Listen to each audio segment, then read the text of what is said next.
नमस्कार मित्रों, मैं ममता वाजपेयी भोपाल से मेरी हरी भरी छत पर आपका स्वागत है। लीजिए, मैं फिर हाजिर हूँ नए वीडियो और नई जानकारी के साथ।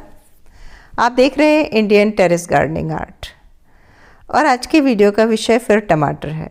मैंने टमाटर की पूरी केयर पर एक वीडियो बनाया पूरा, और मैं बिल्कुल भूल गई कि टमाटर के जो सकर्स होते हैं हम उनकी प्रूनिंग करते हैं और क्यों ज़रूरी होती है इन सकर्स की प्रूनिंग। आज इसी विषय पर बात करते हैं। साथ ही लोगों के आपके कुछ डाउट्स भी मैं बता देती हूँ। जो आप लोग प्रश्न करते हैं उनके कुछ के मैं उत्तर दे देती हूँ। एक तो यही कि हमारे टमाटर में ग्रोथ नहीं हो रही। तो जब ग्रोथ की बात आती है तो सबसे पहली बात यही होती है कि यदि आपकी मिट्टी अच्छी है तो ग्रोथ निश्चित ही होगी।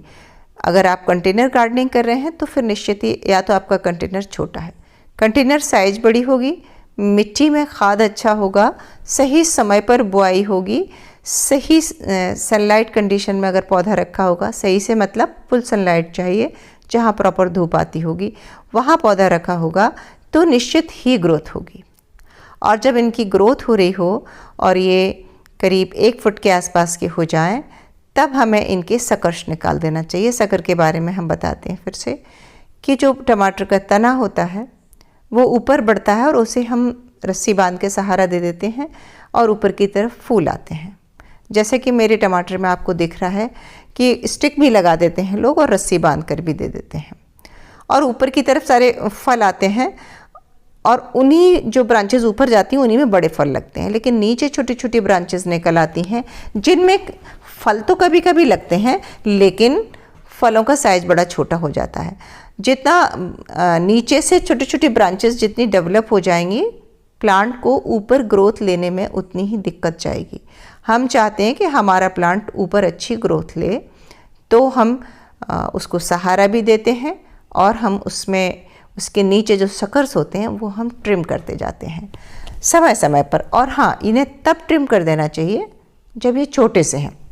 अगर ये बड़े हो गए सॉरी, तो देखिए एक छोटा सा सकर दिख रहा है और इस क्या सावधानी रखना है इसको तोड़ते समय।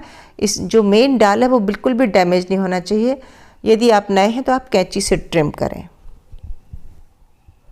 ये सकर हम निकाल देंगे तो नीचे नई ब्रांचेस नहीं निकलेंगी और ऊपर की जो मेन 3-4 ब्रांचेस हैं ये देखिए इस तरह की। अगर सकर बड़ा हो गया है तो उसने प्लांट की एनर्जी तो ले ही लिए, फिर उसको काटने का कोई अर्थ नहीं है। तो कहने का अर्थ ये है कि हम समय समय पर पौधे के आसपास जाके चेक करते रहें।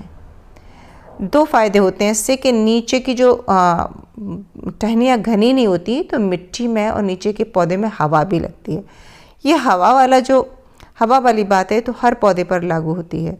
यदि नीचे से बहुत घना होता है तो नीचे फंगस डेवलप होने का डर रहता है, खास करके सर्दियों में। तो प्लांट की अच्छी ग्रोथ के लिए और बड़े फल लाने के लिए हमें सकर्स निकाल देना चाहिए। कई बार तो ये सकर्स डेवलप होते हैं और इनमें कोई फ्रूटिंग नहीं होती और ये पेड़ का खाना और खा जाते हैं और जो आगे फल हैं, जो सच में जो ब्रांचेस फल रही हैं उनको पूरी खुराक नहीं मिलती तो फल का साइज छोटा हो जाता है। देखिए एक चीज़ और है, केवल सकर्स ही नहीं निकालना है। मैं गोभी में भी यही कर रही हूँ, टमाटर में भी। जो भी फसल नीचे से मिट्टी में टच हो रही है तो उसके नीचे जो पत्ते पीले पड़ रहे हैं, जो मिट्टी से टच हो रहे हैं, वो भी निकाल देना चाहिए। क्यों? क्योंकि बहुत सारे रोग जो है ना मिट्टी में होते हैं। अब जब पत्ता मिट्टी में टच होता है तो वो सबसे पहले नीचे के पत्तों में रोग आता है और फिर धीरे धीरे करके वो पूरे प्लांट में पहुंच जाता है।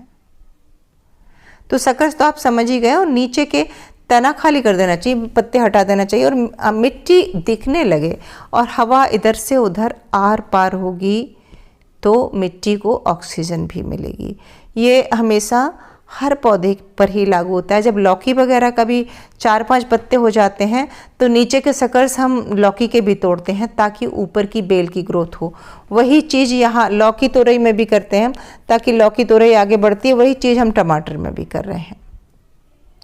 और हमेशा नज़र मारते रहें, बहुत छोटा सा सकर हो, मतलब वो प्लांट की एनर्जी न ले पाए उसके पहले ही निकाल दें।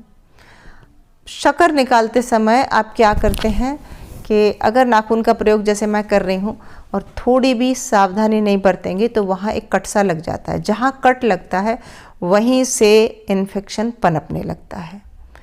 तो ये ध्यान रहे कि आपका नाखून शार्प हो या बहुत नरम हो वो अंकुर, तब तो ठीक है। थोड़ा भी हार्ड लग रहा है तो वो ऐसा नहीं कि कुचल गया, ऐसा कुचला हुआ सा नहीं होना चाहिए। तब फिर आप निश्चित ही एक कैंची का यूज़ करें और फिर ये मिट्टी जो खाली हो गई यहाँ गुड़ाई कर दें। और धागा भी इसीलिए बांधते हैं हम कि ताकि टहनी ज़मीन पे नहीं लौटे। एक प्रश्न आया था कि मेरे टमाटर में ब्राउन ब्राउन धब्बा लग रहा है, तो टमाटर का पौधा अगर ज़मीन से टच होगा और उसका फ्रूट भी नीचे ज़मीन से टच हो जाएगा तो फिर वो ब्राउन ब्राउन सा ही दिखेगा और कई बार वहाँ से फंगस भी लगती है, सड़न भी होने लगती है। तो एक बहुत ही छोटा सा वीडियो था और छोटा सा टिप था, क्योंकि हम अभी सरसों की खली का खाद भी दे रहे हैं, ऊपर से ओस भी पड़ रही है, पौधे की ग्रोथ भी अच्छी है। तो ऐसे में अगर हम ये चेक नहीं करेंगे कि नीचे की पत्तियां टहनियाँ निकाल दें, शक्कर निकाल दें, ये बहुत ज़रूरी है, बहुत इम्पोर्टेंट काम है। ज़रूर आप ये करें। और कैसा लगा वीडियो? क्या आप लोग भी ऐसे शक्कर निकालते हैं? ज़रूर बताएं। मुझे पता है कि ज़्यादातर लोग जो जुड़े हैं उसमें से गार्डनर हैं, उन्हें बहुत सी चीज़ें पता हैं और वो निश्चित ही ये करते होंगे। तो चलिए मिलते हैं अगले वीडियो में नई जानकारी के साथ। तब तक के लिए नमस्कार।